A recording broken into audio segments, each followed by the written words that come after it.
রমজান মাসের প্রথম ২৪ দিনে ব্যাংকিং চ্যানেলে প্রবাসী আয় বা রেমিট্যান্স এসেছে রেকর্ড $২৭০ কোটি মার্কিন ডলার। এর আগে গত বছরের ডিসেম্বরে এক মাসে সর্বোচ্চ প্রবাসী আয় এসেছিল $২৬৪ কোটি ডলার। বাংলাদেশ ব্যাংকের সবশেষ পরিসংখ্যানে এই তথ্য পাওয়া গেছে।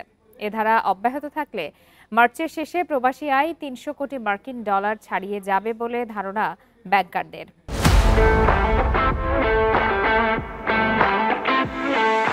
এছাড়া প্রবাসী আয় বাড়ায় ব্যাংকগুলোতে ডলার সংকট অনেকটা কেটে গেছে বলে জানান তারা।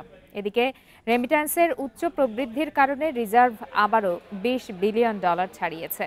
দেশের রাজনৈতিক পট পরিবর্তনের পর থেকে টানা ৭ মাস ধরে প্রতি মাসে ২০০ কোটি মার্কিন ডলারের বেশি পাঠিয়েছেন প্রবাসীরা।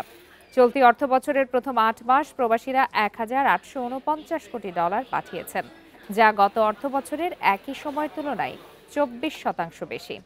সাধারণত ২ ঈদের আগে প্রবাসী আয় বছরের অন্য মাসের চেয়ে বেশি আসে।